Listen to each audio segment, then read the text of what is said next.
Jika 3 jalur langit ini kamu tempuh, benar-benar kamu amalkan hingga kamu mendapatinya dalam kehidupan, niscaya kamu akan sampai di tujuan, bahagia hidup di dunia, mati dalam husnul khatimah. Di akhirat kamu akan diperkenankan masuk ke dalam surga tanpa hisab, tanpa adab, birahmatika ya arhamar rahimin. Assalamualaikum warahmatullahi wabarakatuh. Alhamdulillah, wassalatu wassalamu ala rasulillah Muhammad ibn Abdullah wa ala alihi wa sahbihi wa man wala. Subhanaka la ilma lana illa ma 'allamtana innaka antal alimul hakim. Rabbi syrah li sadri wa yassir li amri wahlul 'uqdatan min lisani yafqahu qawli, amma ba'd. Baik, sebelum kita mulai, kita akan baca niat belajar bersama-sama. Mudah-mudahan ilmunya nanti sekali lagi jadi ilmu yang manfaat buat kita sekalian. Bismillahirrahmanirrahim. Nawaitu ta'allum wa ta'lim wan naf'a wal intifa' wal mudzakarah wat tadhkir wal ifadah wal istifadah wal hidza 'ala tamassuk bi kitabillah wa sunnati rasulillah sallallahu alaihi wa alihi wasallam wa du'a ila al huda wa dilalata 'ala al khair ibtigha'a mardatih wa qurbih wa thawabih wa husnil khatimah ma'al lutfi wal afiyah wa salahil aqibah birahmatika ya arhamar rahimin. La hadratin Nabi Muhammad sallallahu alaihi wasallam wa alihi washabihi azwaji wa dzurriyyati wa ahli baiti wasallim jamil anbiya wal mursalin wal kulli ajma'in anna Allah yaghfiruhum wa yarhamuhum wa ya'li darajatihim fil jannah wa yanfa'una barakatihim wa asrarihim wa anwarihim wa ulumihim wa nafaatihim fid din wa dunya wal akhirah. Al-Fatihah, baca bersama-sama. A'udzu billahi minasyaitonir rajim. Bismillahirrahmanirrahim. Alhamdulillahi rabbil alamin. Arrahmanir rahim. Maliki yaumiddin. Iyyaka na'budu wa iyyaka nasta'in.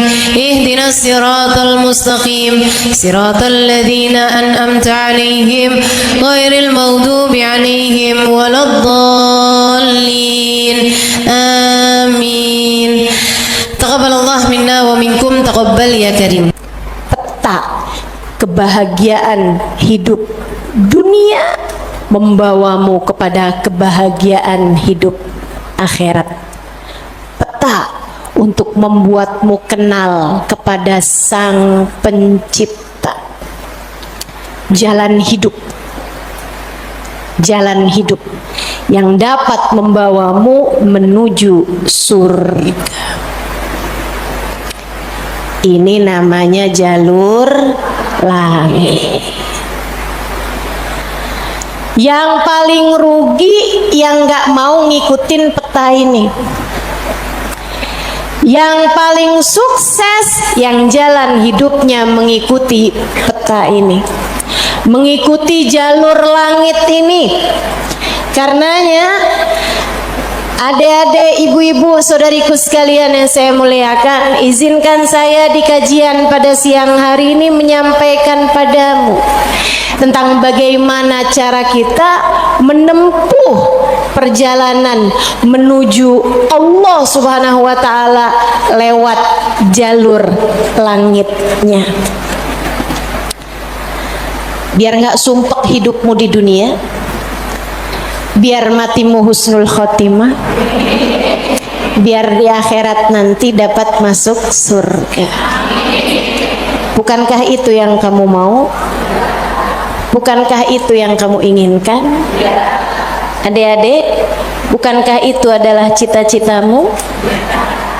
Betul? bahagia di dunia, mati husnul khotimah, di akhirat masuk surga. Adakah keinginan lebih tinggi daripada itu? Adakah cita-cita lebih mulia daripada itu? Enggak ada. Mesti menempuh jalur langitnya, karena surga adanya di langit. Karena segala kebaikan-kebaikan turun dari alam langitnya Allah Subhanahu wa taala menuju ke alam dunia ini. Saat kamu rasa dadamu sesak di dunia, maka naiklah ke atas dan menengadahlah. Maka dada langit siap untuk merengkuhmu, menjadikan sesakmu tak lagi bernilai apa-apa. Sesakmu jadi lega, sesakmu jadi lega. Ayo nih, buat adik-adik yang kegalauan mulu, dengerin saya. Buat ibu-ibu yang pusing mulu, terutama kalau lihat sisa saldo akhir bulan, dengerin saya. Simak baik-baik jalur langit. Gimana sih caranya kita menempuh jalur langit? Pertama, apa aja jalur langit yang bisa kita tempuh? Pertama, sholat. Itu adalah jalur langit yang jangan sampai pernah kamu tinggalkan. Sayyidina Muhammad Al-Bagir berkata kepada putranya Sayyidina Ja'far As-Sadiq, "Ya bunay, ittasil billah." Wahai anakku, senantiasalah terkoneksi dengan Allah, senantiasalah tempuh jalur langit menyampaikanmu kepada Allah Subhanahu wa taala. Seringlah terkoneksi sama Allah. Anaknya bertanya, "Kaifa attasil bih ya walidi?" Bagaimana caraku untuk selalu terkoneksi dengan Allah? Bagaimana caraku berkomunikasi sama Allah? Bagaimana caraku menempuh jalur langit? Ayahandanya berkata, kalau kamu ingin kamu berbicara dengan Allah, sholatlah. Kalau kamu ingin Allah berbicara kepadamu, bacalah Al-Quran. Jadi cara pertama tersambung sama Allah adalah sholat. Jangan tinggal sholat. Jangan tinggal sholat meski siapapun yang mengatakannya. Misalnya ada orang gelarnya apa kek, profesor, doktor, belakang namanya juga ada banyak. Ada banyak gelar-gelar SAG, sarjana alam gaib. Misalnya gitu. Tapi sebenarnya apa SAG itu ya? Sarjana agama. Oh, maafkan saya ya. Saudaraku sekalian yang saya muliakan, sepanjang apapun gelar yang dimiliki seseorang, kalau dia sampai mengatakan misalnya sholat, itu sudah tidak relevan lagi di zaman sekarang. Agama ini semakin maju. Karenanya makna sholat bukan seperti yang disampaikan para ulama. Misalnya dia ngomong begitu, sholat itu tujuannya mengingat Allah, aqimis sholata lidzikri. Kamu kalau udah bisa ingat Allah nggak pakai sholat, ya itu udah cukup sebagai sholat. Nah nih, hati-hati ucapan-ucapan yang tidak bertanggung jawab semacam ini. Sholat itu kewajiban dari Allah. Allah yang punya jalur langit, Allah yang tahu bagaimana cara tersambung dengan Allah Subhanahu wa taala. Dan dia yang telah menamakan sholat sebagai sholat dari kata-kata wasala yasilu silatan, yang artinya adalah hubungan, tersambung. Orang yang punya sholat, menjaga sholatnya, dia akan senantiasa tersambung dengan Allah. Dia adalah orang-orang yang menjaga jalur langit. Komunikasi langitnya tetap tersambungkan. Jagain sholat, Dek, jagain. Tapi saya belum bisa khusyuk, Ustazah. Nggak apa-apa. Saya masalahnya kalau sholat suka ngelambiar pikiran kemana-mana, Ustazah. Sama. Saya juga sama, tapi nggak apa-apa. Jangan pernah tinggal sholat. Imam Ghazali bahkan menyebutkan salah satu penyebab kematian dalam su'ul khatimah, salah satu penyebab iman tercabut dari dalam hati di saat kematian datang, naudzubillah min dzalik, nomor 1 tarkus sholat, meninggalkan sholat. Tiang agama kita, siapa yang sholatnya benar, ibadahnya benar. Siapa yang ibadahnya benar, hidupnya benar. Siapa yang hidupnya benar, bakalan matinya benar. Siapa yang matinya benar, di akhirat dapat kehidupan yang menyenangkan. Karenanya mesti, harus, nomor 1 kamu benahi dalam hidupmu, jangan tinggal sholat. Sesibuk apapun kamu, sholat jangan tinggal, Dek. Sedang mengerjakan aktivitas penting semacam apapun, sholat jangan pernah tinggal, Bu. Jangan pernah tinggal sholat.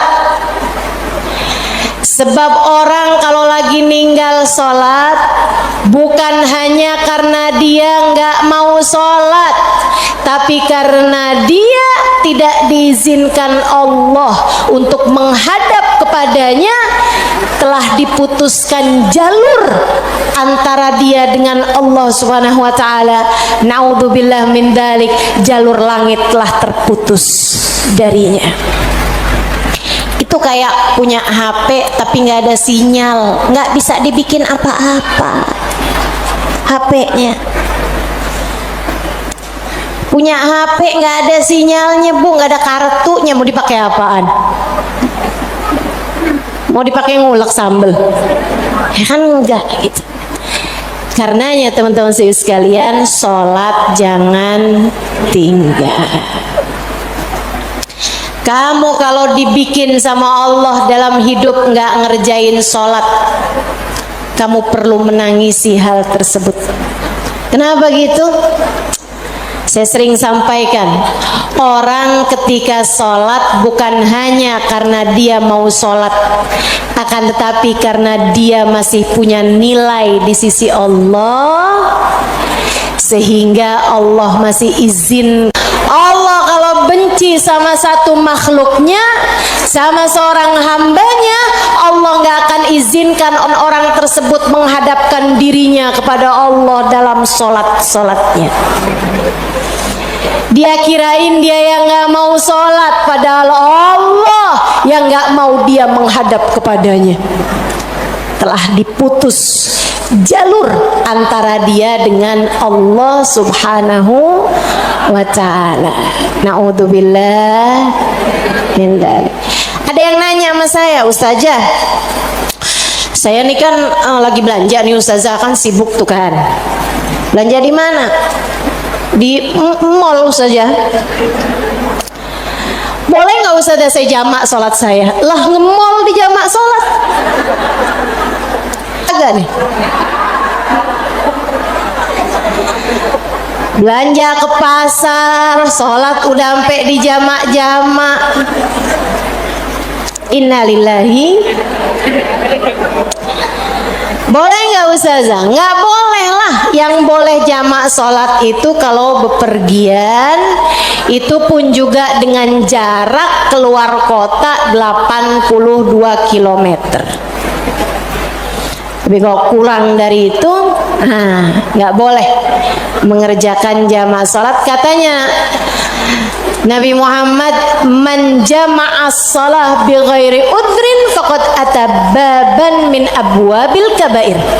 Siapa yang suka ngumpul-ngumpulin sholat, jamaah-jamaah sholat tanpa ada alasan yang dibenarkan, dia sedang mendatangi salah satu pintu dari pintu-pintu dosa-dosa besar.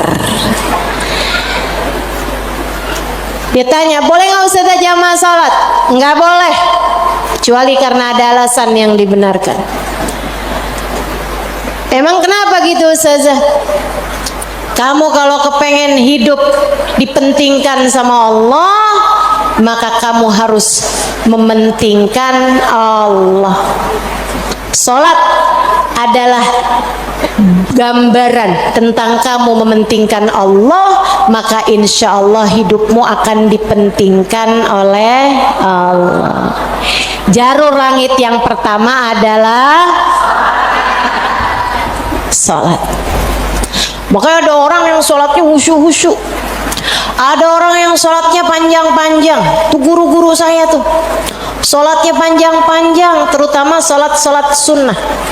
Kalau sholat fardu ringan-ringan aja, karena beliau mengerjakan sholat fardunya berjamaah jadi imam. Nah itu katanya Nabi Muhammad, kalau kamu sholat jadi imam jangan jam. Tapi kalau kamu sholat sendirian, silahkan mau panjang kayak gimana pun silahkan balik. Kalau sholat jadi imam, Bismillahirrahmanirrahim. Jadi imam, Bismillahirrahmanirrahim. Jadi imam. Di dalam sholat sendirian, Bismillahirrahmanirrahim. Jalur langit yang indah, jangan pernah jadikan doa hanya sekedar, sebab doa adalah semua yang kamu perlukan. Bu, Kak, Dek, Nak, dengerin saya. Kamu yang sekarang adalah hasil dari doa-doamu di masa lalu. Coba liatin dirimu itu. Kamu yang sekarang adalah hasil dari doa-doamu di masa lalu. Orang-orang besar yang kamu lihat sekarang ini adalah hasil dari doa-doanya di masa-masa lalu. Oh, kamu lihat, orang itu pinter banget ya. Adalah karena di masa dulunya, di masa kecilnya, di masa remajanya, ia selalu mengangkat tangan untuk minta dari Allah Subhanahu wa taala, Rabbi zidni ilman nafi'a. Ya Allah, tambahkanlah untukku ilmu yang bermanfaat. Ya Allah, ajarkanlah kepadaku ilmu-Mu. Ia selalu minta kepada Allah Subhanahu wa taala ilmu, sehingga Allah pun memberi kepadanya ilmu. Siapapun yang kamu kenal, orang-orang hebat-hebat yang ada di sekitarmu, itu adalah hasil dari doa-doanya di masa-masa lalu. Tinggal kamu lihat dirimu itu. Kamu pengen jadi kayak gimana? Tempuhlah jalur langit dengan perbanyaklah berdoa. Dan itu bukan hanya urusan dunia, urusan akhirat lebih jelas lagi. Sampai saya pernah dengar satu cerita, ada dua orang, ibadahnya di dunia sama, ibaratnya nilai rapotnya nih sama persis. Nilai rapotnya sama persis waktu hidup di dunia. Dua-duanya sama-sama soleh, dua-duanya. Akan tapi yang satu dimasukkan ke dalam surga, kan ke surga Firdausul A'la yang paling tinggi. Yang dinaikkan di surga yang bawahnya, dia protes, ya Rabb, Dia nilainya sama loh sama saya. Kenapa kok dia dikasih surga yang paling atas sementara saya di surga yang bawahnya? Walaupun surga tuh biar kata di emperan enak, tapi ya masa kamu mau minta surga yang emperan? So ikut sekalian, hadir majelis aja di emperan gak enak, apalagi di surga.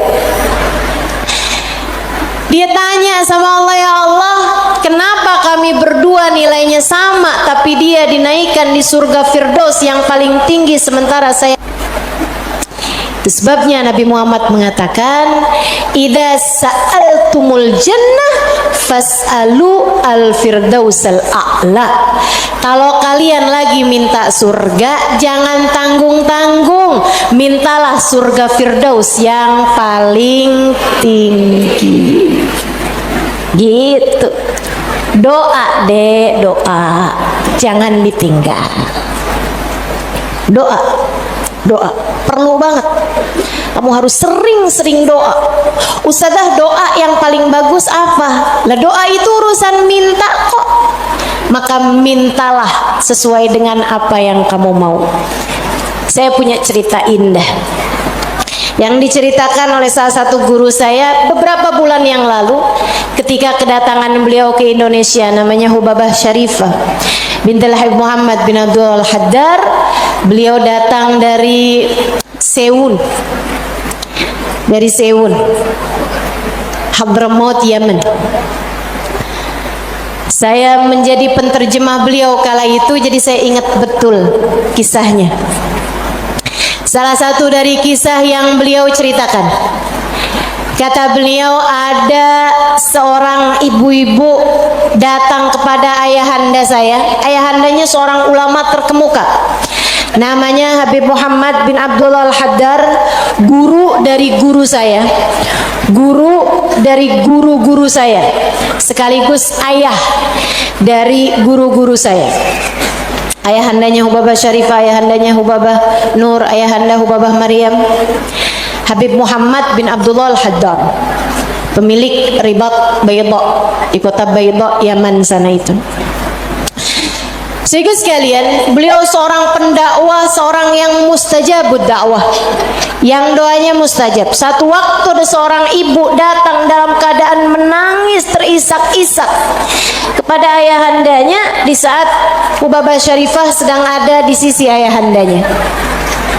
Ibu tersebut bilang, Habib, tolong doakan anak saya, Bib.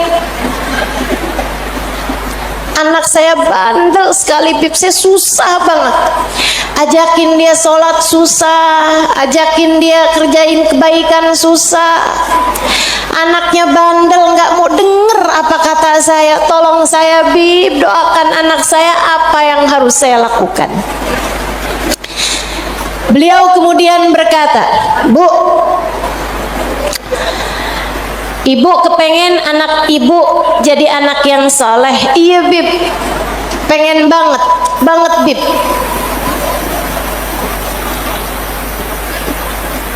Ibu, doa seorang ibu untuk anaknya setara doa Nabi bagi umatnya. Maka doamu untuk anakmu lebih mustajab daripada doa siapapun untuk anakmu.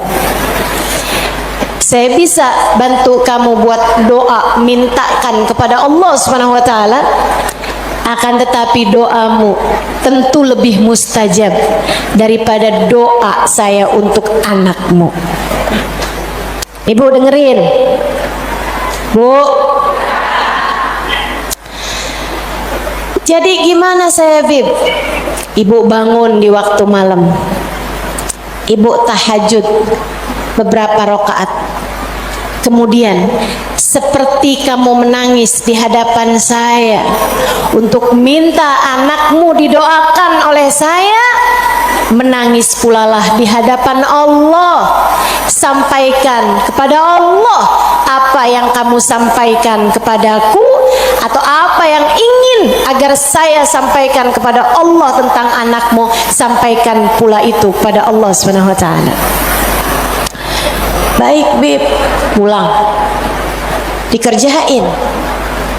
Nah itu perempuan kalau solehah gitu tuh, kalau dengar kebaikan, sami'na, saya dengar, kemudian saya patuhi. Ini yang dengar di sini juga insya Allah seperti itu. Apa yang didapat pada hari ini semoga dapat diamalkan. Yang pertama tadi jangan tinggal. Yang kedua tadi barusan ini perbanyak jalur langit. Dia pun mengerjakannya, bangun di waktu malam nangis, ya Allah tolong liatin anak saya, kesianin anak saya ya Allah, solehkan dia ya Allah. Tolong pandang anak saya dengan pandangan kasih sayangmu ya Allah. Saya nggak ngerti cara melakukannya ya Allah. Seperti mana engkau telah menjadikan anak-anak dari hamba-hambamu yang soleh salehah. Kau jaga mereka, jaga pula lah anakku ya Allah. Jauhkan dari segala dosa-dosa, jauhkan dari segala kejahatan-kejahatan. Tolong jaga anak saya ya Allah. Terus didoain anaknya, didoain anaknya, doain anaknya. Malam demi malam, malam demi malam. Dan Bu, Kak, Dek, Nak, doa itu bukan instan. Doa itu tidak seperti kamu nyeplok telur, sekarang mateng sekarang, nggak gitu, nggak gitu. Doa itu Allah mau lihat kesungguhan hatimu dalam meminta. Perlu waktu yang sering kali tidak sebentar, sebab Allah mau melihat kesungguh-sungguhanmu. Karenanya kalau doamu belum diijabah, jangan menyerah. Dek, kalau doamu belum diijabah, jangan nyerah. Kamu masih sangat mungkin untuk diijabah doamu selagi kamu tidak berhenti berdoa. Ingat-ingat ucapan saya. Kamu masih sangat mungkin untuk diijabah doamu itu selagi kamu tidak berhenti berdoa. Doa terus.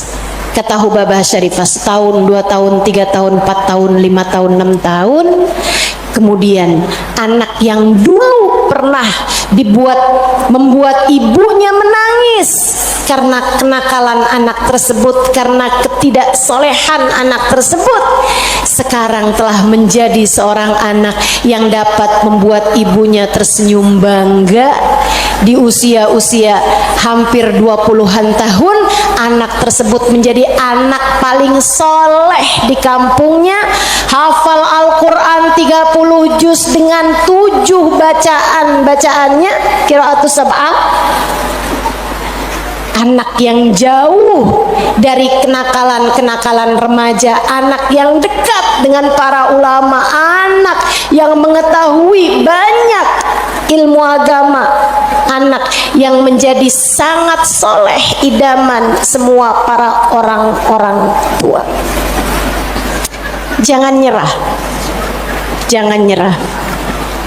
Jika kehidupan membuatmu tersungkur, itu adalah waktumu untuk membenamkan dirimu dalam sujud-sujud panjang kepasrahan.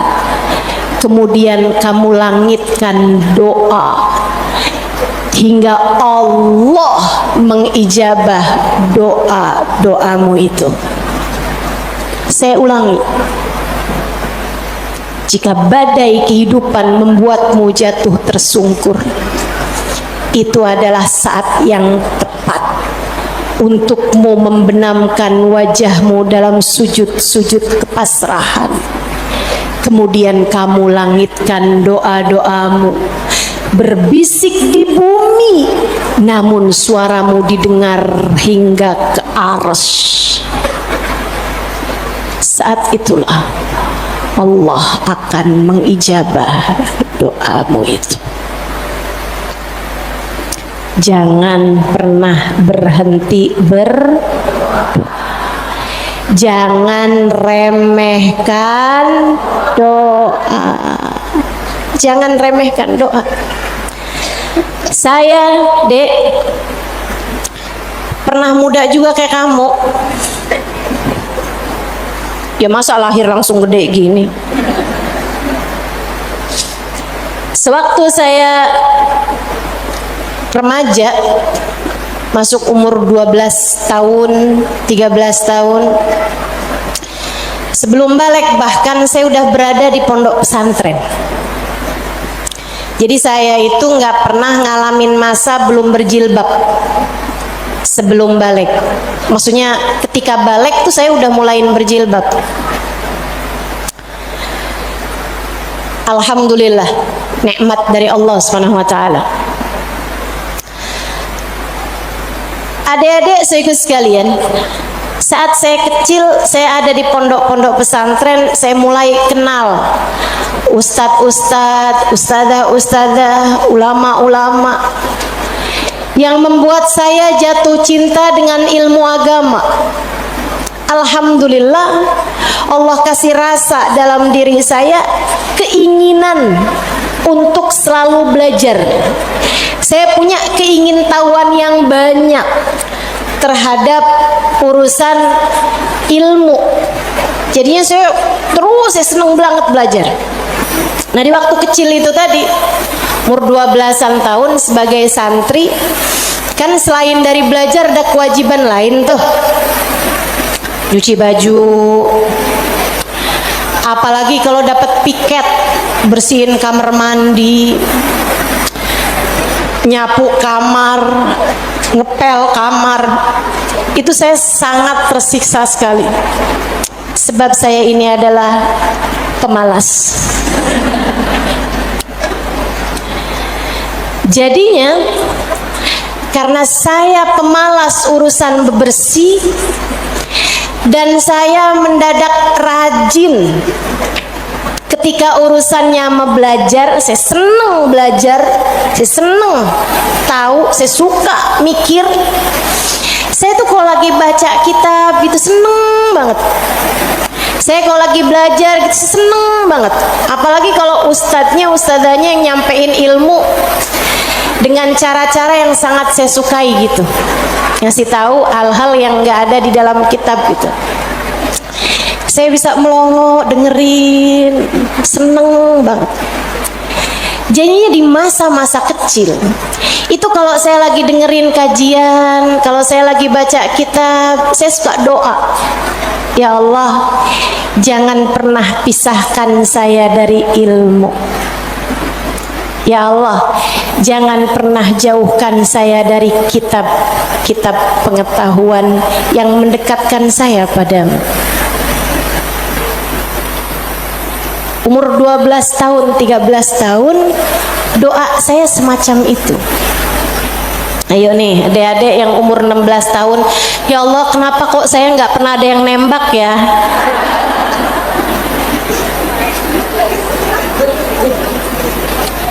Kata Allah, ya karena aku sayang padamu, karena aku berkehendak untuk menjagamu gitu. Ini malah dipertanyakan, saya kurang cakep apa ya? Kok nggak ada yang naksir sama saya gitu? Siapa kek, tukang kebun,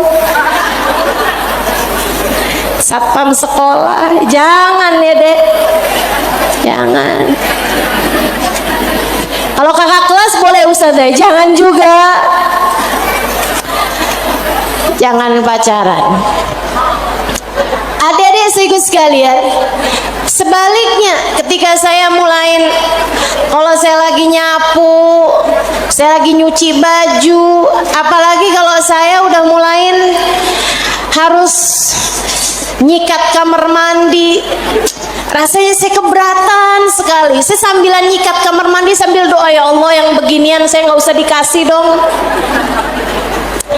Ya Allah, selamatkan saya dari hal-hal yang semacam ini. Alhamdulillah, alhamdulillah. Saya habisnya itu juga mondok-mondok pesantren, tapi bisa dihitung dengan jari waktunya di mana saya harus nyuci baju, di mana saya harus ngepel, di mana harus nyapu gitu. Kayak alhamdulillah, saya punya banyak orang-orang yang mau mengerjakannya buat saya. Alhamdulillah. Allah bakal kasih. Kata Allah Subhanahu wa taala, ud'uni astajib lakum. Mintalah kepadaku, niscaya akan aku ijabah. Minta, doa, jangan berhenti berdoa. Ayo adik-adik, kamu punya panjang masa depan insya Allah. Umurmu mudah-mudahan masih tersisa panjang insya Allah. Jangan sesali dengan di masa tua kamu enggak dikasih hal-hal besar dalam kehidupan karena kamu tidak pernah memintanya kepada Allah. Minta, ya Allah, pandanglah aku dengan pandangan kasih sayang. Ya Allah, seperti mana Engkau menjaga hamba-hambamu yang soleh-solehah, tolong jaga saya juga ya Allah. Dek, minta sama Allah. Saya serius berkata padamu, dengarkan saya. Saya menyampaikan nasihat sebagai orang tua kepadamu, Dek, kepadamu nak. Minta sama Allah, yang dekat sama Allah. Karena kalau kamu merasa kok saya punya orang tua nggak terlalu sayang ya sama saya, kamu tahu nggak? Kenapa dalam hidup kamu seringkali merasa bahwa orang tuamu nggak cukup sayang sama kamu, guru-gurumu sepertinya nggak sayang sama kamu. Saya kasih tahu, saat Allah membuat hatimu patah dari berharap kepada manusia, itu adalah cara Allah untuk mengenalkan kasih sayangnya yang tak terbatas padamu. Dekatilah Allah. Orang lain mungkin merasa bosan denganmu, tapi Allah tidak. Allah tidak. Allah tidak akan bosan denganmu kecuali jika kamu yang bosan dengannya. Allah tak akan meninggalkanmu kecuali jika kamu yang meninggalkan Allah. Maka atas nama cinta saya sampaikan padamu, Dek, dengerin saya. Bu, dengerin saya. Atas nama cinta saya sampaikan padamu, jangan pernah tinggal Allah. Yang dekat sama Allah, mintalah terus kepada Allah. Mintalah terus kepada Allah. Minta pandangan kasih sayangnya tertuju padamu. Minta Rahman Rahimnya, rahmatnya Allah kasih kepadamu. Minta agar dalam keadaan apapun Allah tak pernah berhenti menyayangimu. Mintalah permintaan yang tak akan pernah kamu sesali. Nggak usah minta, ya Allah, jangan biarkan orang tua saya meninggalkan saya. Nggak usah. Kamu, Bu, jangan minta, ya Allah, jangan biarkan hati suami saya berpaling dari saya. Kamu mau minta juga, terserah. Tapi yang saya sampaikan padamu adalah bahwa hal yang semacam itu bisa kamu syukuri, bisa pula kamu sesali. Akan tetapi kalau kamu tidak ditinggalkan oleh Allah, sampai kapanpun tidak akan pernah kamu sesali. Insya Allah. Jadi jalur langit yang harus kamu tempuh, yang pertama adalah, yang kedua adalah, yang ketiga adalah cinta kepada baginda Nabi besar Muhammad. Dan semua orang-orang yang menyampaikanmu kepada jalur langit, jangan putus hubungan dengan orang-orang soleh, dengan para ulama-ulama Allah Subhanahu wa ta'ala. Saya akan sampaikan 5 menit lagi, kemudian kita akan segera akhiri majelis ini. Saudaraku sekalian yang saya muliakan, yang pertama jangan tinggal sholat, yang kedua jangan tinggal doa. Jalur langit yang ketiga yang harus saya sampaikan padamu adalah milikilah guru yang dapat menyampaikanmu kepada Allah. Milikilah jalur langit yang dapat menyampaikanmu kepada Allah. Cintai orang-orang soleh di atasmu hingga mereka menyampaikanmu kepada Nabi Muhammad. Kemudian Nabi Muhammad menyampaikanmu kepada Allah. Beliaulah tali Allah Subhanahu wa taala.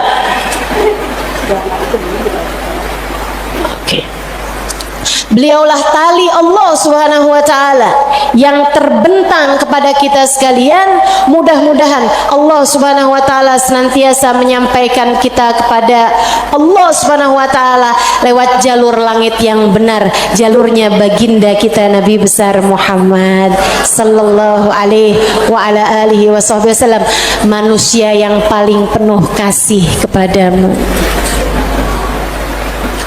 Andai kamu tahu seperti apa sayangnya Nabi Muhammad kepadamu, niscaya air matamu akan senantiasa meleleh karena rindu padanya.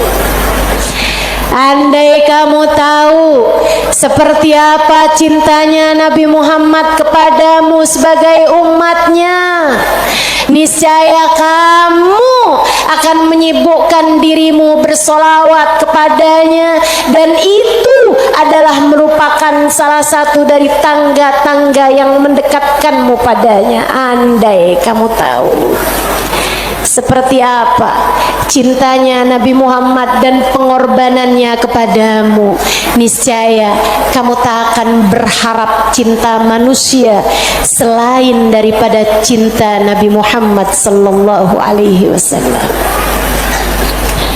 Maka 3 jalur langit ini kalau kamu tempuh, kamu tidak akan pernah tersesat jalan.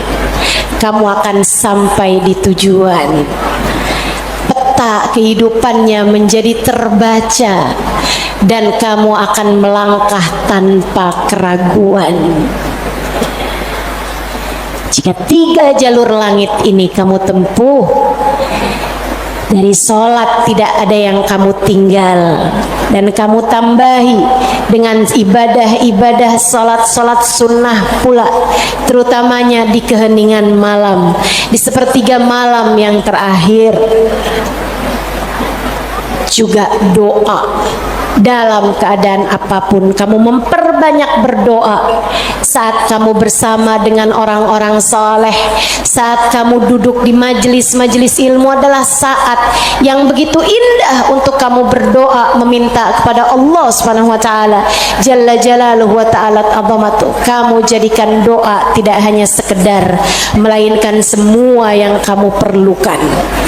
Kemudian besar cintamu kepada baginda Nabi besar Muhammad sallallahu alaihi wasallam, maka itulah 3 dari rahasia jalur langit yang dapat saya sampaikan kepadamu. Jika ketiganya benar-benar kamu amalkan hingga kamu mendapatinya dalam kehidupan, niscaya kamu akan sampai di tujuan, bahagia hidup di dunia, mati dalam husnul khatimah. Di akhirat kamu akan diperkenankan masuk ke dalam surga tanpa hisab, tanpa adab, birahmatika ya arhamar rahimin wa bijudika ya ajwadal ajwadin, innahu waliyu dzalika wal qadir alaih. Kita akan baca doa nih ya. Baru saja saya diberitahu oleh panitia bahwa doa maulidnya belum dibaca. Kita akan baca doa maulidnya sambil kita memohon kepada Allah, semoga Allah Subhanahu wa taala mendekatkan kita dengannya insyaallah, dan mendekatkan kita dengan baginda kita Nabi besar Muhammad sallallahu alaihi wasallam. Allahumma salli wa sallim wa barik alaihi wa ala alihi sallallahu alaihi. Alhamdulillahi rabbil alamin. Allahumma salli wa sallim ala sayyidina Muhammadin wa ala alihi wa sahbihi ajma'in. Walaqad ashartu lin'ati man awsafuhu tuhyil quluba tuhayyijul asjana. Wallahu qad adna alayhi fama yusawil qawlu minna wa yakunu dhanana. لكن حبا بالسرائر قد علمته صفوة ربنا وأحدانا وإذ امتزجنا بالمودة ها هنا نرفع أيدي فقرنا ورجانا الواحد الأحد العلي إلهنا متوسلين بمن إليه دعانا مختاره وحبيبه وصفيه زين الوجود به الإله حبانا يا ربنا يا ربنا يا ربنا بالمصطفى اقبلنا أجب دعوانا أنت لنا يا ذخرنا في هذه الدنيا وفي أخرانا أصلح لنا الأحوال واغفر ذنبنا ولا تؤاخذ ربي إن أخطأنا واسلك بنا في نهج طه المصطفى ثبت على قدم الحبيب خطانا أرنا بفضل منك طلعة أحمد في بهجة عين الرضا ترعانا واربط به في كل حال حبلنا وحبال من ود ومن والانا المحسنين ومن أجاب نداءنا وذوي الحقوق وطالبا أوصانا الحاضرين وسعيا في جمعنا ها نحن بين يديك أنت ترانا ولقد رجوناك فحقق سؤلنا واسمع بفضلك يا سميع دعانا وانصر بنا سنة طه في بقاء الأرض واجمع كل من عادانا وانظر إلينا واسكنا كأس الهنا واشفي وعافي عاجلا مرضانا واقض لنا الحاجات. Silakan sebutkan hajat masing-masing. Assalamualaikum warahmatullahi wabarakatuh.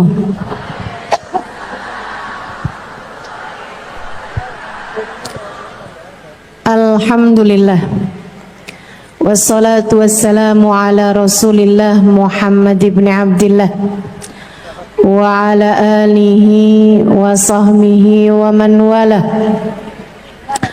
Subhanaka la ilma lana illa ma 'allamtana innaka antal alimul hakim. Rabbi shrah li sadri wa yassir li amri wahlul 'uqdatan min lisani yafqahu qawli. Amma ba'du. Alhamdulillah Allah sampaikan juga saya ke tempat ini, masjidnya Allah Subhanahu wa taala, bait min buyutillah, rumahnya Allah. Mudah-mudahan kita udah disampaikan di rumah Allah di dunia. Allah sampaikan pula ke Baitullahil Haram di Mekkah, dan Allah sampaikan pula di tempat keridhaannya surga Allah di akhirat nanti insyaallah.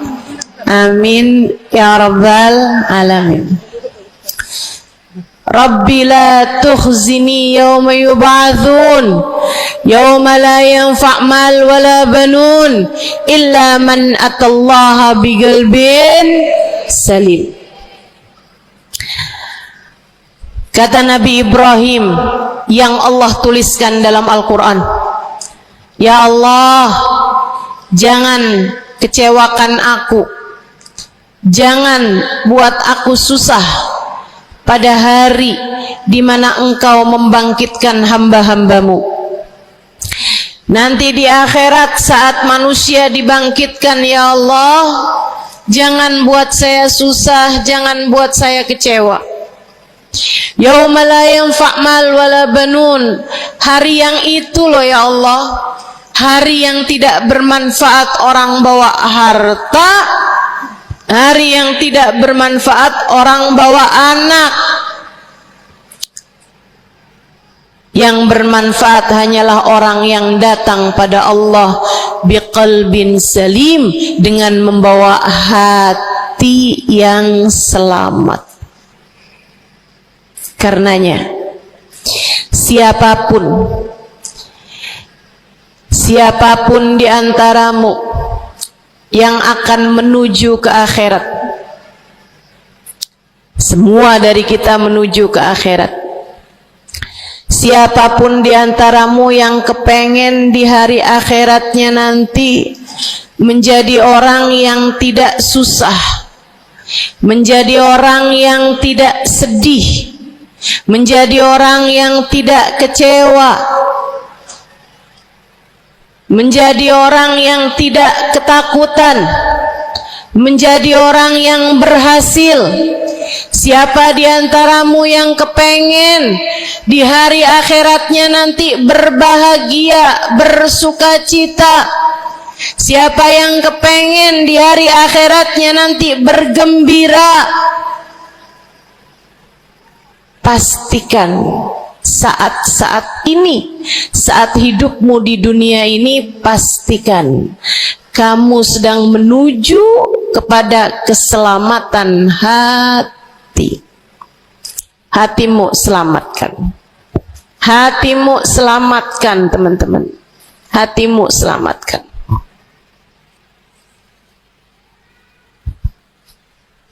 Semoga Allah karuniakan kepada kita selamatnya hati, insya Allah. Amin. Semoga Allah menyelamatkan hati kita semua. Amin.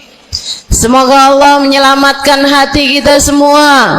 Amin. Nabi kita Muhammad menyebutkan dalam salah satu hadisnya,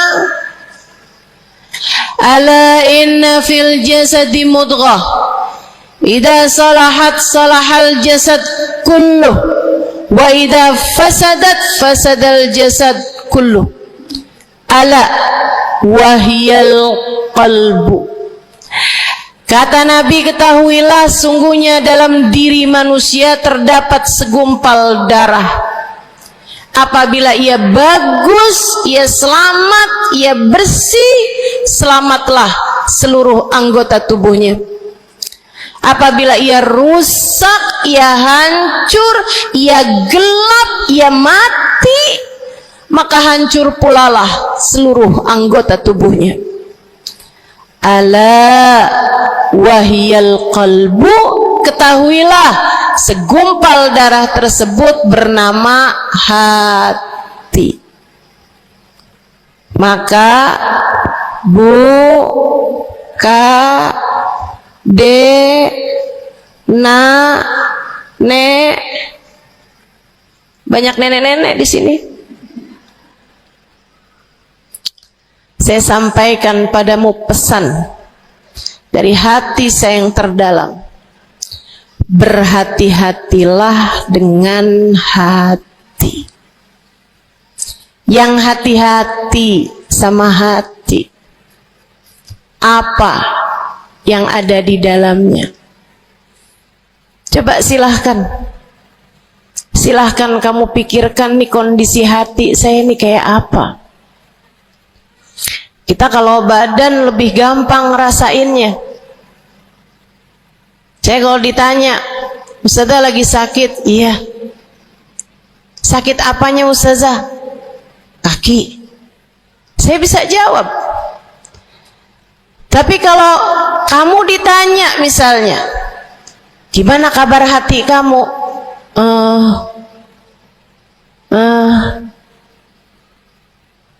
Gimana kabar hatimu? Sehatkah? Sakitkah? Atau bahkan sakaratul maut? Hatimu bercahayakah? Gelapkah?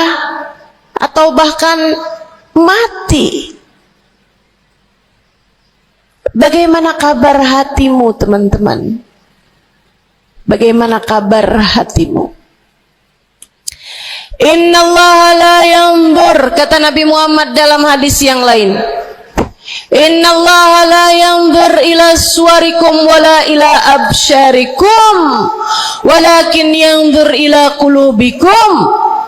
Sungguhnya Allah tidak melihat kepada badan kalian, Allah tidak melihat kepada warna kulit kalian, Allah nggak peduli hidung kamu mancung ataukah pesek. Allah nggak peduli kulit wajahmu mulus ataukah berjerawat.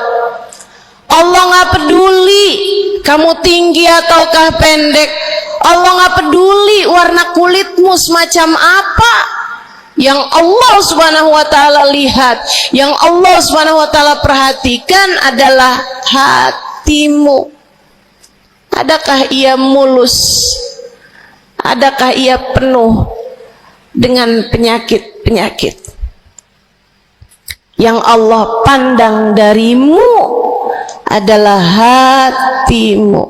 Nih, sekarang saat kamu duduk sama rata di tempat ini, teman-teman, meskipun ada yang lebih tinggi, ada yang lebih rendah, tapi kita duduk nih sama-sama di tempat ini nih. Nilaimu di mata Allah bukan seberapa dekat jarak antaramu dengan saya.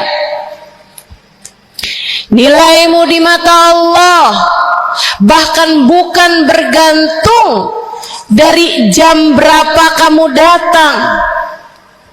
Ketika kamu sama rata duduk di tempat ini, yang Allah pandang darimu adalah hatimu sedang berada di manakah saat ini.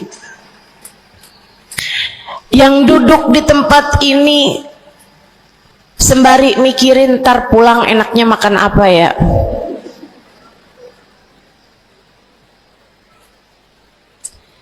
Yang duduk di tempat ini sambil mikirin, kok saya lapar ya, iya belum sarapan. Gara-gara buru-buru, takut nggak kedapatan tempat duduk. Gara-gara buru-buru, kepengen bisa lihat mukanya Ustazah Halimah yang viral.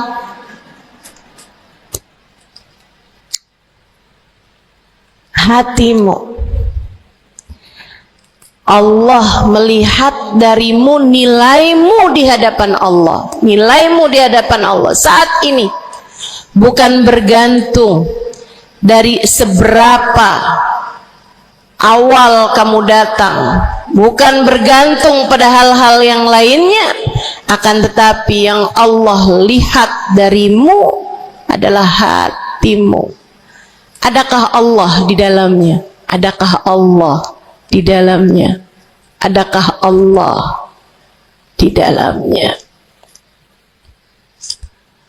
Pun demikian dengan kamu saat sholat, pun demikian saat kamu sedang sedekah. Semuanya masalah hati, teman-teman. Semua masalah hati. Kata guru saya Sayyidil Habib Umar bin Hafid, al-madar kullal madar fi salahil qulub. Urusan, segala urusan, sumber segala macam urusan, dasar segala macam urusan ada pada bagusnya hati. Kalau udah hatinya bagus, bagus semuanya.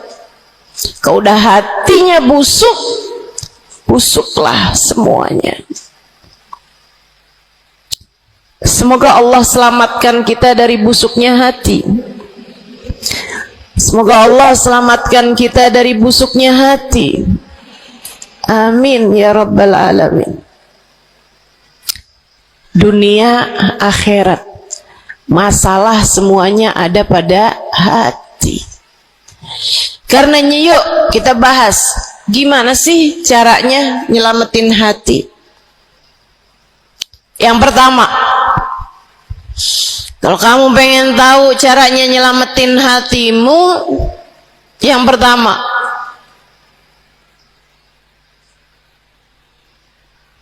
bersihkan sampah-sampahnya. Nih, kamu mau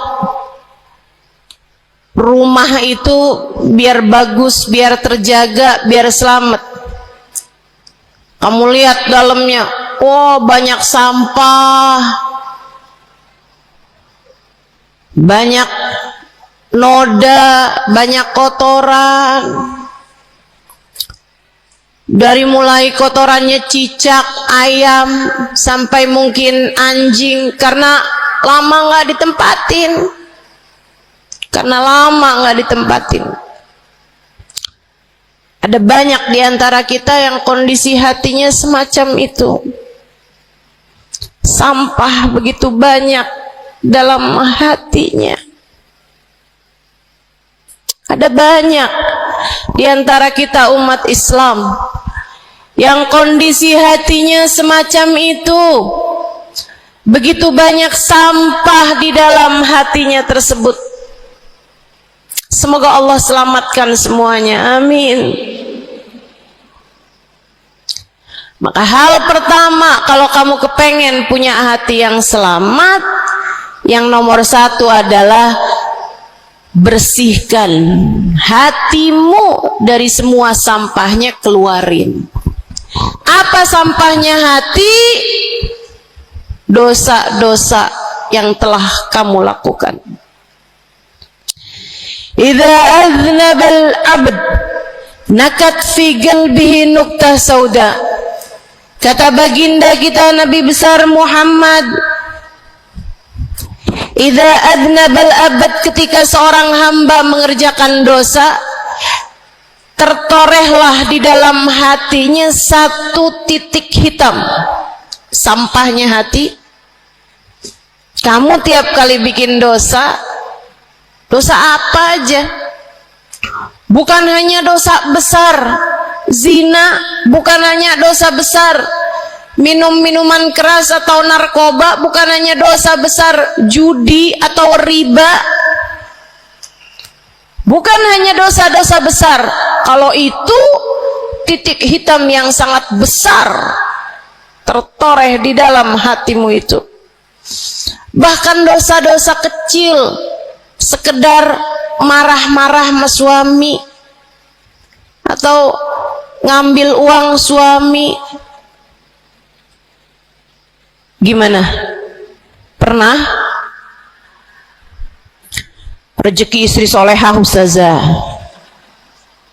lagi mau nyuci, kelihatan alhamdulillah. Emang haram ya ustazah? Ya haram, bukan punya kamu. Kan katanya ada hak istri dalam harta suami. Iya betul kalau dia kasih.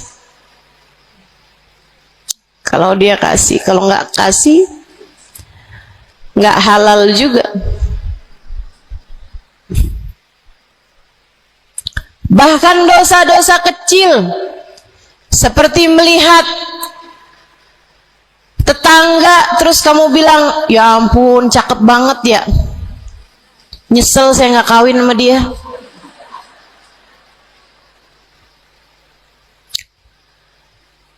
Dosa.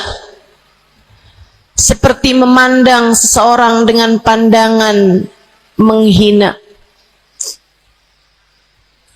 seperti membicarakan aib orang lain. Setiap kali kamu berbuat dosa, apapun bentuk dosanya, satu titik hitam tertoreh di dalam hatimu itu. Ini istighfar wa tab. Musih, kalau dia beristighfar, kalau dia bertaubat, dihapuslah titik hitam tersebut. Wa illa, kalau enggak, ya tetap aja ada. Kamu bikin dosa lagi, bikin dosa lagi, bikin dosa lagi, bikin dosa lagi. Enggak pernah istighfar, enggak pernah memperbaiki diri. Aurat tidak kamu tutup dengan baik, sehingga akhirnya setiap kali kamu keluar dilihat oleh laki-laki yang bukan mahrammu. Satu titik hitam, satu titik hitam, satu titik hitam.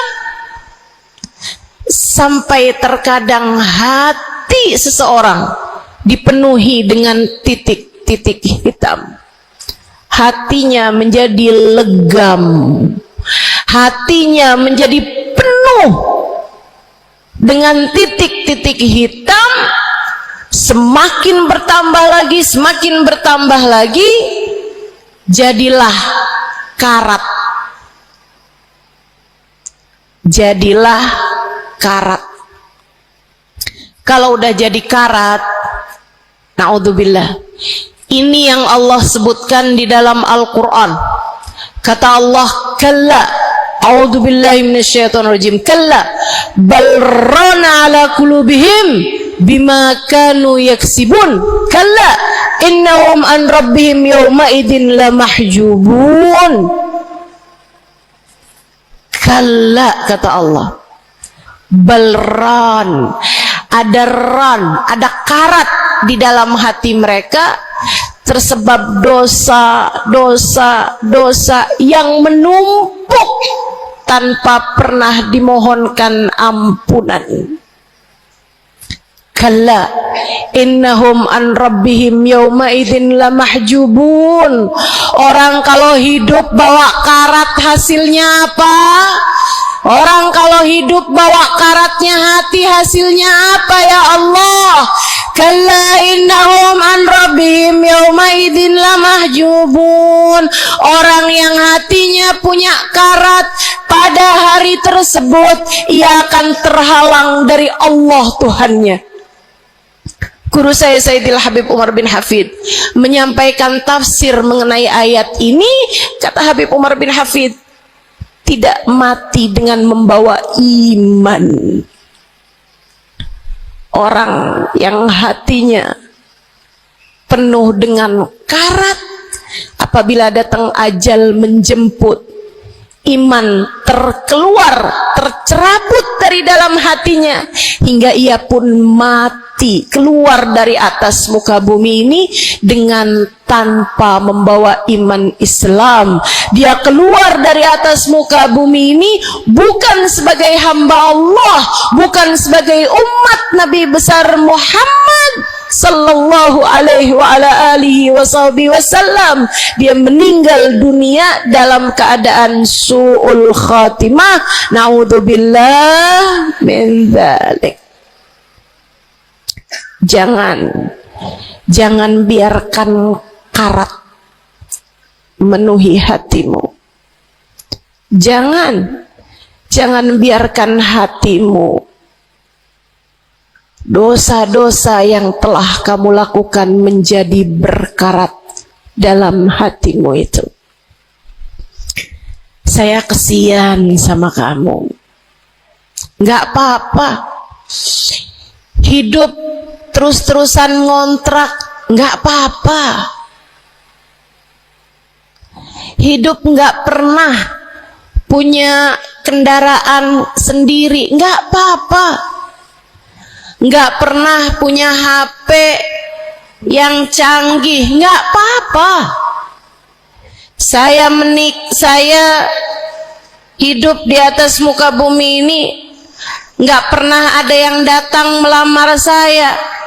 Jadinya sampai di usia di atas 30-an tahun saya masih menjomblo, ustazah. Nggak apa-apa, ustazah. Saya udah menikah 10 tahun belum ada anak juga, ustazah. Nggak apa-apa, ustazah. Suami saya kawin lagi, ustazah. Nggak apa-apa.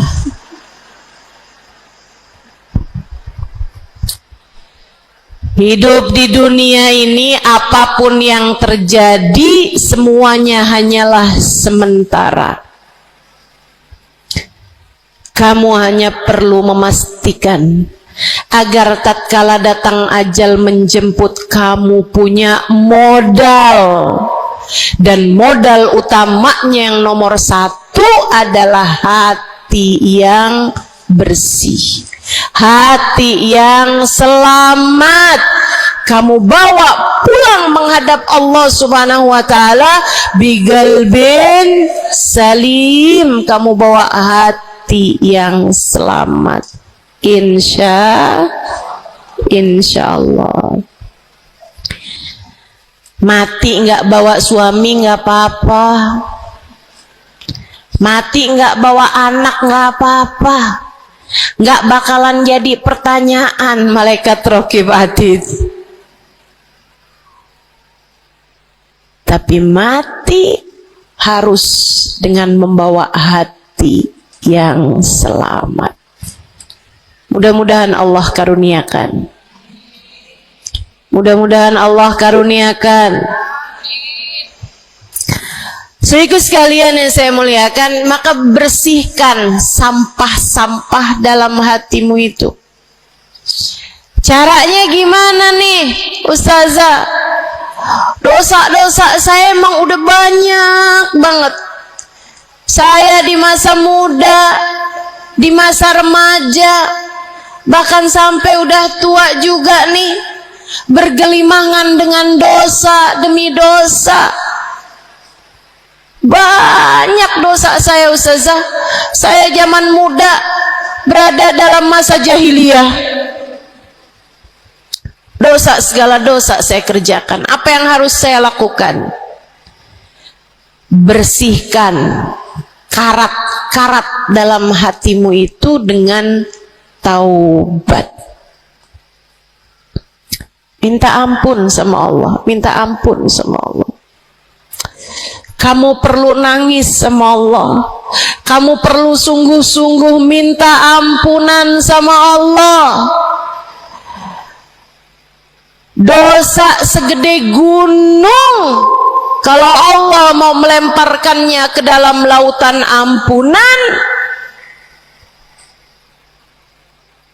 inna kaba'irad dunubi ful ghufrani kalamami. Katanya sahibul burda, sesungguhnya dosa-dosa besar dalam lautan ampunan, ia hanyalah seperti buih di dalam lautan. Gak ada artinya apa-apa kalau Allah mau ampuni. Dosa sebesar apapun, kalau Allah mau ampuni gak ada artinya. Tapi dosa sekecil apapun, kalau Allah mau perhitungkan, kamu gak akan selamat.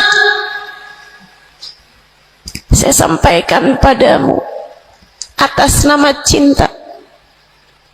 Dosa sekecil apapun yang kamu lakukan, jika ia tidak berjumpa dengan ampunan Allah, kamu bisa tidak selamat. Iblis nyembah Allah 70.000 tahun lamanya.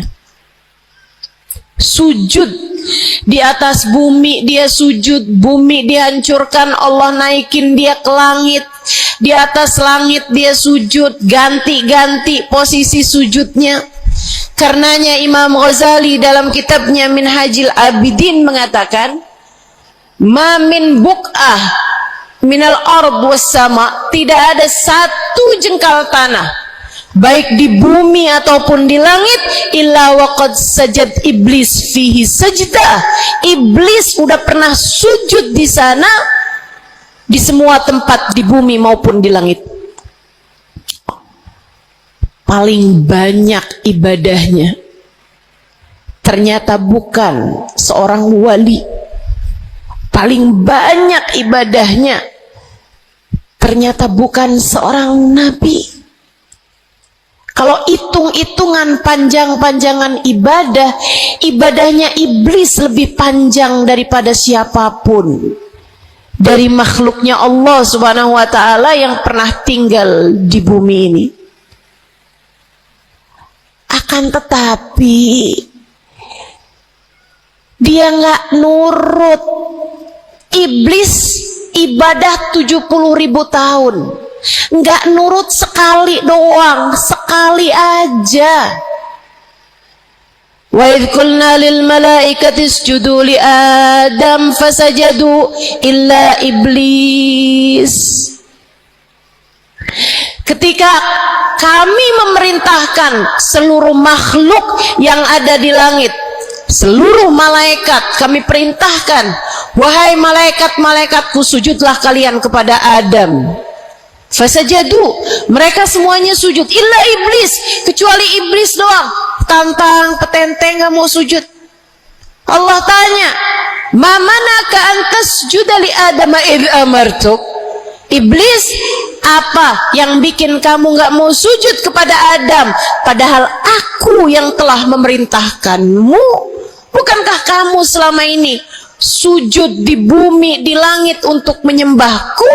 Sekarang aku perintahkan padamu untuk sujud, kenapa kamu gak mau sujud padanya?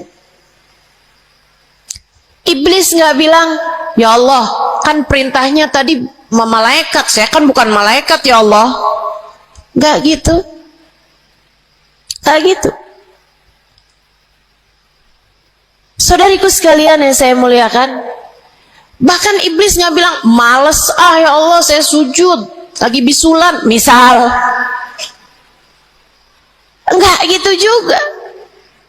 Makanya orang yang meninggalkan taat karena malas, karena bodoh misalnya, itu lebih dimaklumi teman-teman daripada yang kayak iblis ini nih.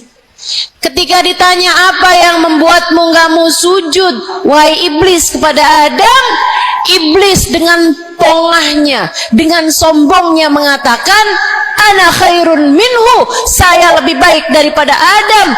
Khalaqtani min nar wa khalaqtahu min tin, saya berasal dari api sementara Adam berasal dari tanah. Tanah diinjak-injak ya Allah, sementara api begitu hebatnya. Fahbit minha fa innaka rajim. Kata Allah,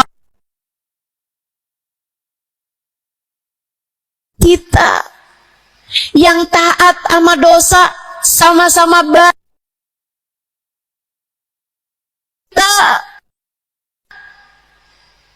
Yang mungkin dosa kita lebih banyak daripada taat kita. Kayak katanya Habib Ali Habsyi, kadang ada orang Islam, malaikat rokib yang nyatet pahala nganggur berbulan-bulan, sementara malaikat atid yang nyatetin dosa sibuk bener. Gimana dengan kita? Iblis hanya satu saja melanggar aturan Allah. Allah kemudian mewahyukan padanya, keluar kamu wahai iblis dari surgaku, sesungguhnya kamu terkutuk. Kamu, kalau Allah mau memperhitungkan satu saja dosa kamu, kamu nggak akan selamat. Saya sampaikan padamu, iya kamu, semua yang dengerin saya, kalau Allah mau memperhitungkan satu saja dosamu, kamu nggak akan selamat. Kamu tidak akan selamat. Tapi kan saya anaknya Fulan bin Fulan. Tapi kan saya keturunannya Fulan bin Fulan. Tapi kan saya istrinya Fulan bin Fulan. Bu, Kak, Dek, Nak, nggak selamat siapapun kamu. Anaknya Nabi Nuh, nabinya Allah tenggelam. Pamannya Nabi Muhammad, paman baginda kita Nabi besar Muhammad, Abu Lahab, Allah tuliskan kehancurannya, kecelakaannya, kebinasaannya di dalam Al-Quran. Mau siapa yang kamu andalkan? Tapi kan saya udah banyak bikin taat, saya tiap malam bangun tahajud. Kamu nggak nyampe seujung kukunya ibadah iblis 70.000 tahun. 70.000 tahun sujud pada Allah Subhanahu wa ta'ala di tiap jengkal tanah. Nih tanah yang sekarang kita jejak ini pernah dibikin sujud sama iblis waktu iblis tinggal di atas muka bumi ini. Tapi semuanya nggak manfaat. Kalau Allah mau memperhitungkan satu saja dosa hambanya, ia tidak akan selamat. Sebab Allah hanya mau menerima hati yang tidak ada sampah di dalamnya. Sebab hanya berkenan menerima hati yang tidak ada noda-noda di dalamnya.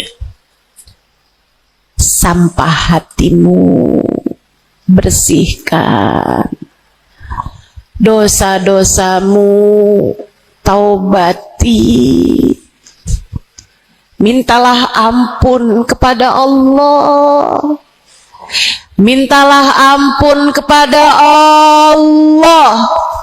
Bangunlah di waktu malam, mandilah dengan mandi taubat. Saat-saat mandimu kamu bilang dalam hatimu, ya Allah, sebagaimana air membersihkanku dari segala kotoran-kotoran di badanku, ya Allah, bersihkanlah dosa-dosaku dengan hujan ampunanmu. Kemudian sholatlah 2 rakaat, 4 rakaat, sholat taubat. Kemudian sesudahnya, mulailah kamu ingat dosa-dosamu. Mulailah kamu ingat dosa-dosamu. Dari sejak kamu balik sampai sekarang ini. Betapa ia telah menggunung, betapa ia telah melumuri dirimu itu, betapa ia telah menjadikan dirimu kotor.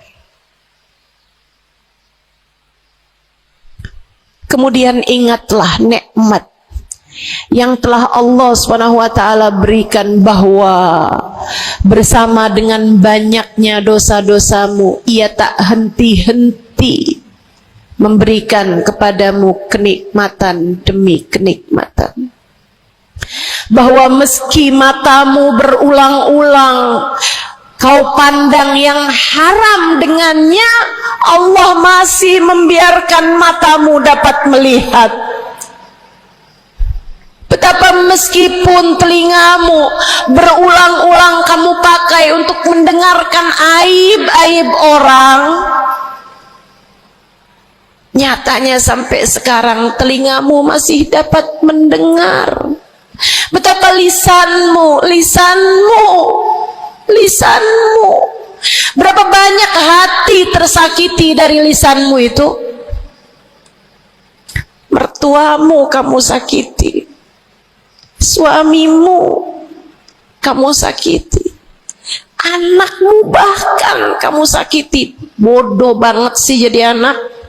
Astagfirullah, astagfirullah. Kamu kok bandel banget sih, mama nyesel punya anak kayak kamu. Astagfirullah.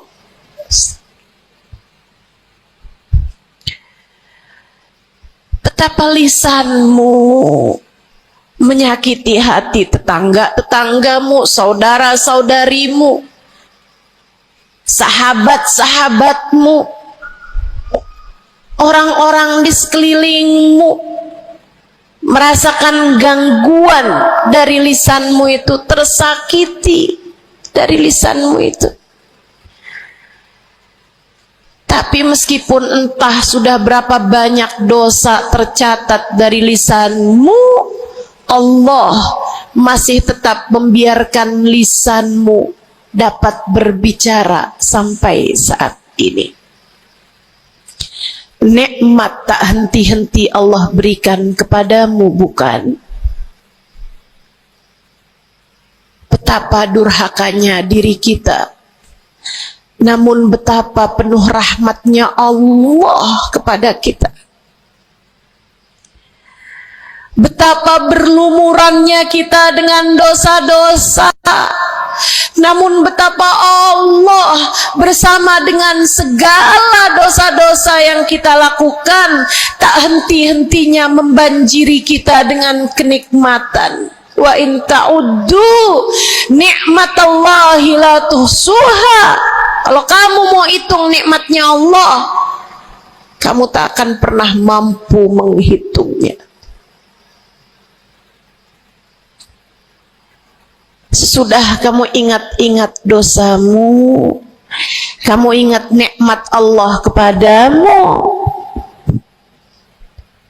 kamu ucapkan seperti ucapan baginda Nabi Muhammad, Allahumma anta rabbi la ilaha illa anta khalaqtani wa ana abduka wa ana ala ahdika wa wa'dika mastata'tu a'udzu bika min syarri ma sana'tu abu'u laka bi ni'matika 'alayya wa abu'u bi dhanbi faghfir li fa innahu la yaghfiru dhunuba illa anta. Ya Allah, Engkau adalah Tuhanku, tak ada Tuhan kecuali Engkau. Aku adalah hamba-Mu yang Kau perintahkan buat taat, yang Kau perintahkan untuk menepati janji semampuku.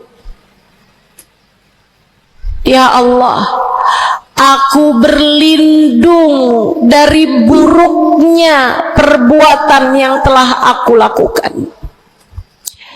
Begitu buruk, begitu jelek dosa yang telah aku perbuat padamu, ya Allah. Abu'u laka bi ni'matika 'alayya. Ya Allah, Engkau selalu datang padaku dengan berbagai macam kenikmatan-kenikmatan. Wa abu'u bi dzambi, sementara aku selalu datang padamu dengan dosa demi dosa. Faghfirli, ampunilah aku ya Allah. Fa innahu la yaghfiru dzunuba illa anta. Bukankah tak ada yang dapat mengampuni dosaku selain Engkau ya Allah. Minta ampun sama Allah, minta ampun sama Allah. Yang serius, menangislah di hadapannya, menangislah di hadapannya dalam keheningan malam saat tiada sesiapapun yang melihatmu. Jauhkan dulu apapun yang dapat membuatmu kehilangan konsentrasi. Jangan lagi khusyuk-khusyuk begitu tiba-tiba kedengaran suara Shopee.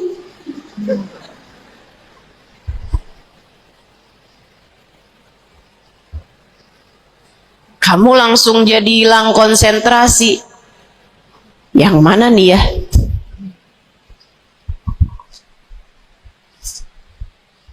Bismillah.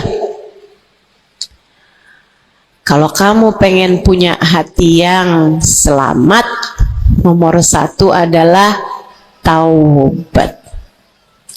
Taubatan nasuha. Taubat yang sungguh-sungguh. Nyesel telah berbuat dosa, meninggalkan dosa-dosa tersebut, berjanji untuk tidak mengulanginya lagi. Jika dosanya terkait sama manusia, ada syarat keempat yang harus dilakukan, yaitu meminta maaf kepada orang yang telah engkau sakiti hatinya tersebut. Yang kamu habis bikin dosa sama dia, minta maaf. Mudah-mudahan Allah SWT ampuni dosa-dosa kita. Amin. Semoga Allah ampuni dosa-dosa kita. Amin. Ketika ada seorang ulama ditanya, ya Syekh, wahai Syekh, kalau saya nih punya banyak hajat nih, punya banyak permintaan, tapi waktunya sempit buat doa, doa apa yang seharusnya saya panjatkan? Misalnya nih, lagi sebentar nih bisa kepegang Hajar Aswad, lagi sebentar nih bisa ada di depan Ka'bah, lagi sebentar nih bisa ada di dekat makam Nabi Muhammad sallallahu alaihi wasallam. Sesudah kita ucap salam kepada baginda Nabi, Ini apa nih yang harus saya minta kepada Allah? Hajat saya banyak, sementara waktu saya sempit buat doanya. Apa yang harus saya mintakan? Apa sebaik-baik hajat yang perlu kita mintakan di saat tidak banyak waktu untuk memintanya kepada Allah? Syekh tersebut menjawab, is'alil maghfirah, mintalah ampunan dari Allah.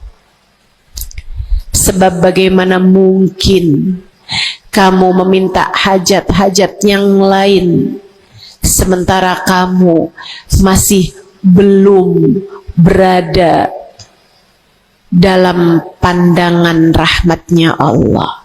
Kamu masih terusir dari pintunya. Kamu udah minta-minta, nih kayak istri lagi minggat sama suaminya, kemudian dia WhatsApp, tolong dong transferin saya. Lah balik dulu.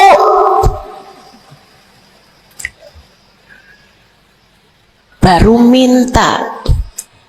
Tiap kita ngerjain dosa adalah tiap langkahan kita menjauh dari Allah Subhanahu wa ta'ala. Tiap kali kamu mengerjakan dosa adalah langkahan-langkahanmu menjauh dari Allah Subhanahu wa ta'ala. Karenanya mendekat dulu, masuk dulu, Allah bukain pintu dulu, baru deh silahkan minta yang lainnya. Kalau sempit waktumu, mintalah ampunan dari Allah Subhanahu wa ta'ala. Ini kan kerjaan kita nih suka salah-salah kalau doa.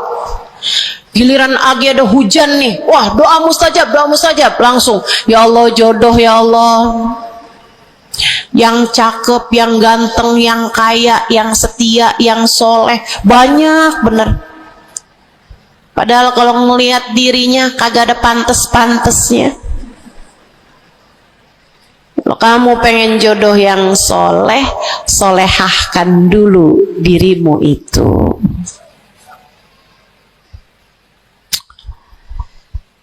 Begitu datang hujan, ya Allah, duit yang banyak ya Allah, duit yang banyak ya Allah. Mintalah dulu ampunan. Sebab kamu mati nggak bawa jodoh nggak apa-apa, kamu mati nggak bawa duit nggak apa-apa. Tapi kita mati harus bawa ampunan Allah Subhanahu wa ta'ala.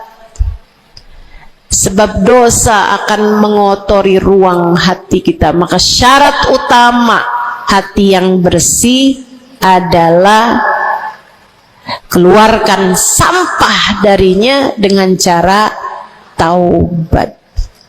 Mohonlah ampun pada Allah secara serius. Cukup sekali ustazah? Enggak cukup, lo dosanya banyak. Tiap habis sholat minta ampun, tiap ada kesempatan buat doa minta ampun, tiap lagi datang hujan minta ampun, tiap lagi ziarah ke makam Nabi, ke makam wali minta ampun sama Allah. Tiap lagi datang orang soleh, katanya doa sambil memandang wajah orang soleh mustajab. Apa yang mesti kita minta? Minta ampunan dari Allah Subhanahu wa ta'ala. Minta ampunan dari Allah Subhanahu wa ta'ala. Itu satu syarat mutlak utama. Pengen hatimu selamat, keluarkan sampah-sampahnya. Habis keluarin sampah-sampahnya, nah sekarang udah bersih. Ternyata ada penyakit-penyakitnya. Ada bagian itu yang atapnya bocor, ada airnya yang tersumbat, penyakitnya rumah. Bukan begitu? Saudaraku sekalian yang saya muliakan, kamu kepengen hatimu jadi hati yang selamat, sembuhkan hatimu dari berbagai macam penyakit-penyakitnya. Apa aja sih penyakit-penyakitnya hati? Banyak. Imam Ghazali menyebutkannya dalam kitab Ihya Ulumuddin, sampai jadi satu kitab yang tebal membahas mengenai hal-hal yang buruk yang ada dalam hati manusia. Pembahasan panjang, nggak akan keburu waktunya buat bahas panjang itu. Tapi saya bilang, Bu, kayak rumah. Saya pernah beli rumah. Suami saya beli rumah. Kemudian saya liatin rumahnya bagus, bersih, cakep, udah nih. Kemudian satu hari saya ajak teman saya yang ngerti urusan rumah, ahli desain interior rumah. Saya bawa masuk dalam rumah saya, dia liatin, ini bocor nih Ustazah, yang ini nih harus cepet-cepetan ditambal. Terus dia lihat ada bagian atap tuh bocor tuh Ustazah, tambal dulu Ustazah, dibenerin dulu tuh Ustazah sebelum ditempatin. Bu, saya kirain rumah saya udah bagus, ternyata kalau dilihat sama ahlinya baru ketahuan. Kita juga begitu semua. Kita kirain hati kita baik-baik aja, tapi kalau kita duduk ngaji, kalau kita hadir di majelis taklim, kalau kita dengerin kajian-kajian, kita baru paham. Ya Allah, ternyata hati saya ada penyakitnya di sini. Ternyata saya juga punya penyakit yang ini. Ternyata saya punya penyakit yang ini.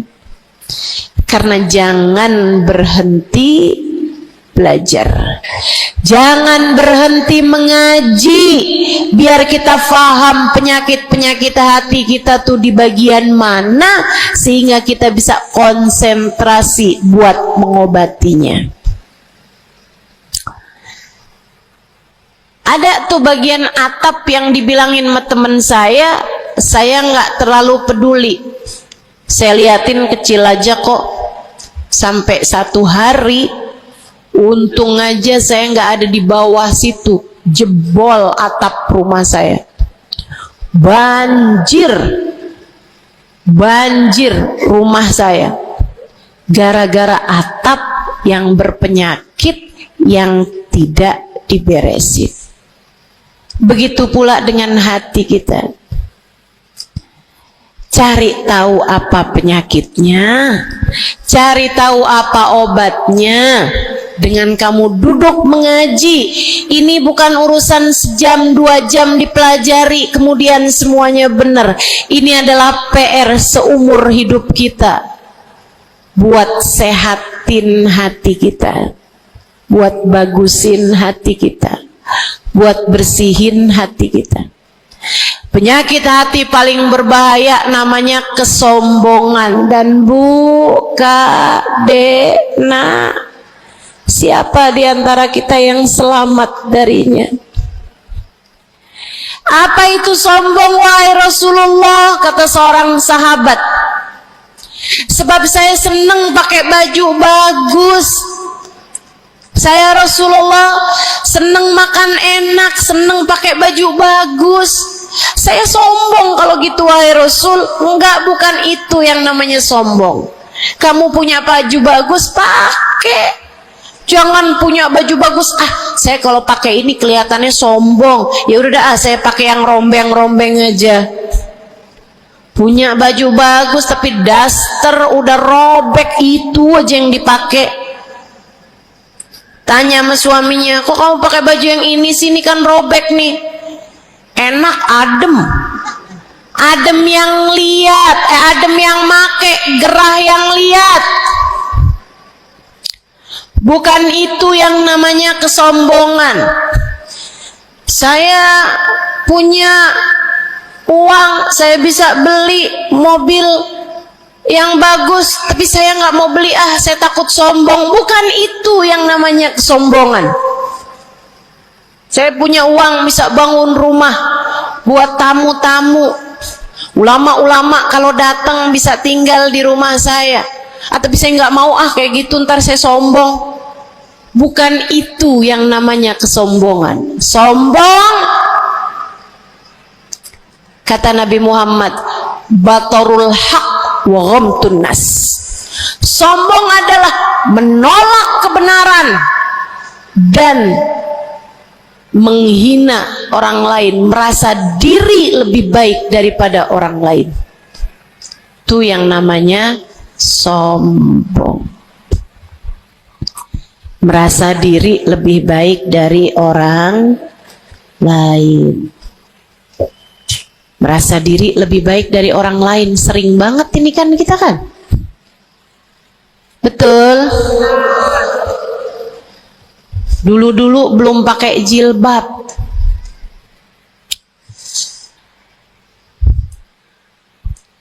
nggak ngerjain taat yang namanya menutup aurat. Habis itu kemudian pergi majelis, hadir kajian pakai jilbab rapi banget, bahkan tumpuk-tumpuk. Ustadzanya pakai jilbab 1 lapis, dia pakai 3 lapis. Tapi dia ngelihat orang-orang yang belum pakai jilbab, ya ampun, belum dapat hidayah, sian. Saya rasanya kepengen buat bisikin sama dia, Mbak, Israel udah deket. Boleh nggak sih Ustazah, saya bisikin di telinganya, malaikat penjaga neraka kirim salam. Astagfirullah. Dulu kamu berbuat dosa dengan membuka auratmu, kini kamu berbuat dosa dengan dosa kesombongan. Itu namanya bukan taubat, itu namanya bukan hijrah, itu namanya pindah dosa. Dari satu dosa membuka aurat menjadi dosa kesombongan, dan bisa jadi di hadapan Allah dosa kesombongan lebih besar nilainya daripada dosa membuka aurat. Bisa jadi, bisa jadi. Para ulama mengatakan, rubba maksiatin awrasat dhullah ahabbu ilallah min ta'atin awrasat kibra. Terkadang kemaksiatan yang melahirkan rasa rendah diri di hadapan Allah lebih Allah sukai daripada ketaatan yang melahirkan kesombongan. Hati-hati, hati-hati sama hati. Jangan biarkan kesombongan merusak hidupmu. Jangan. Ada banyak para istri yang merasa dirinya lebih mulia daripada suaminya. Banyak. Hati-hati, hati-hati. Saya belajar dari umi saya. Meninggal dunia 2 tahun yang lalu. Belum sampai hampir 2 tahun. Saudariku sekalian yang saya muliakan, saya sering bilang sama umi saya, Mi, maafin saya ya Mi ya. Umi saya bilang, Nak, maafin Umi ya. Umi punya salah sama kamu, nggak kurang daripada salah kamu sama Umi. Umi punya dosa sama kamu pasti lebih banyak daripada dosa kamu sama Umi.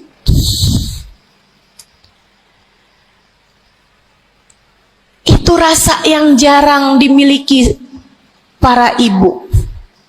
Seringnya ibu tuh merasa selalu lebih baik daripada anaknya. Seringnya ibu tuh merasa dia nggak punya salah, dia nggak punya dosa, yang punya dosa banyak tuh anaknya kepada dirinya, bukan begitu? Ayo minta maaf dulu sama ibu, ayo minta maaf dulu. Kan seringnya bilang gitu sama anak-anak kita. Kamu tuh nak, ibu ini adalah ibumu, surgamu berada di bawah telapak kakiku. Waduh, betul, al jannah tahta aqdamil ummahat. Tapi ucapan kamu yang semacam itu kesombongan. Yakin bakal masuk surga? Yakin? Yakin bakal masuk surga, Bu? Para ibu yang suka bilang surgamu anakku berada di bawah telapak kaki ibumu, yakin kamu bakal masuk surga? Hah? Allah nggak pernah wajib memasukkanmu ke dalam surga, Bu. Allah nggak pernah wajib menghindarkanmu dari api neraka, Bu. Allah nggak pernah wajib menjadikanmu ada di belakang Nabi Muhammad. Kalau kamu sampai Allah usir dari surganya, Allah masukkan kamu ke dalam nerakanya, kamu bisa apa?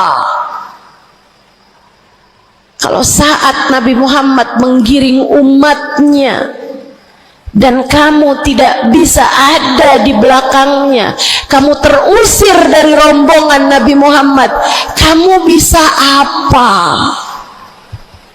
Kamu bisa apa? Nilaimu yang sesungguhnya nanti di akhirat kelihatannya. Nilaimu yang sesungguhnya nanti di akhirat kelihatannya. Jadi kalau kamu mau sombong, tar di akhirat. Kalau sampai kamu bisa masuk ke dalam surga Allah, kalau kamu sampai berada di barisan-barisan terdepan dalam rombongan Nabi besar Muhammad,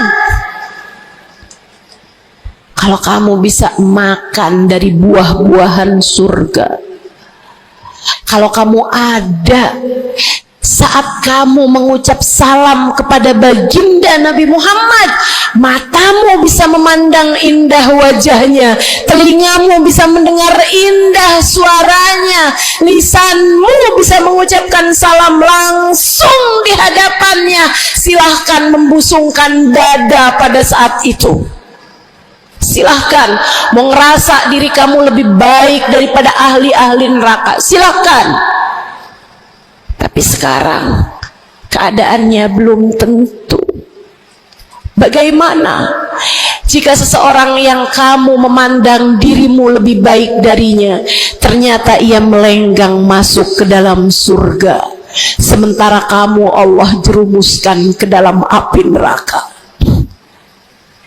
Keadaannya belum jelas, keadaannya belum tentu. Jangan pernah merasa diri lebih baik daripada siapapun. Jangan pernah merasa diri lebih baik daripada siapapun.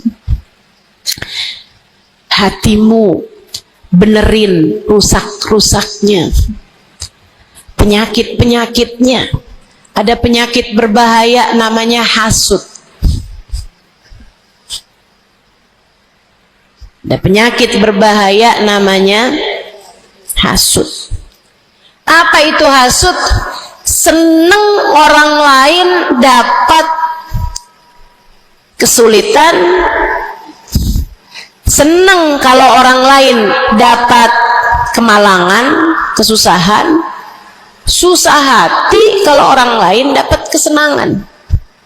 Tuh, seneng orang lain susah, susah orang lain seneng, itu namanya hasud. Ada tetangga naikin rumah, bangun rumah, dia naik darahnya. Ada orang tetangganya yang sebelah kiri beli mobil, dia pun diangkut pakai mobil ambulan.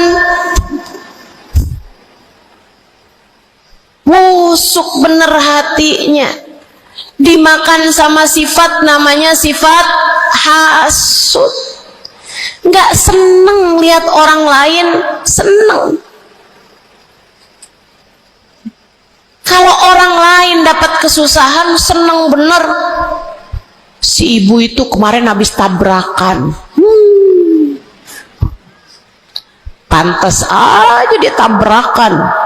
Kamu tahu kan si ibu yang itu tuh suka ngerebut laki orang, ngerebut suami orang. Jelek teman-teman, jelek. Tapi kamu ngomongin orang juga perbuatan yang jelek, sama jeleknya. Yuk belajar buat jangan punya sifat hasud. Dia kok bikin pengajian besar, pengajian kita harus lebih besar. Urusannya apa? Bukankah majelis itu adalah dakwah, mengajak orang kepada Allah? Hatimu jagain, hatimu jagain, hatimu jagain. Ada yang bisa begitu, alhamdulillah. Ada ustazah yang lebih pandai darimu, alhamdulillah.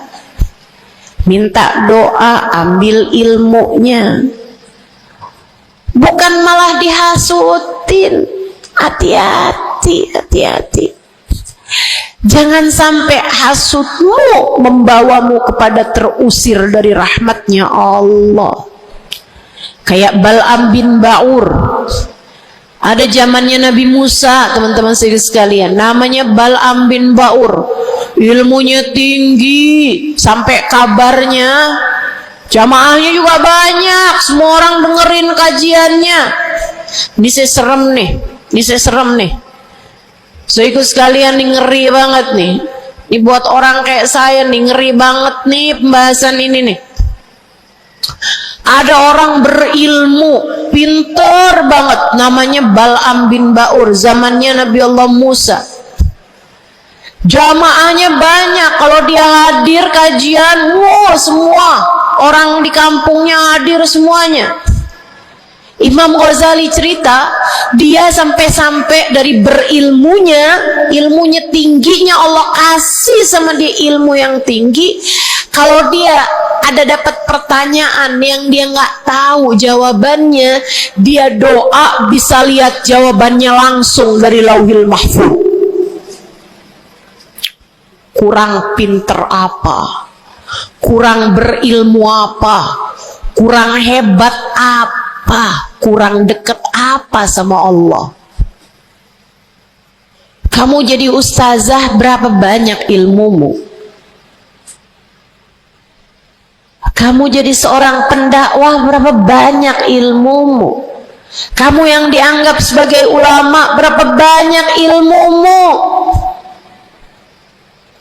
Merunduklah.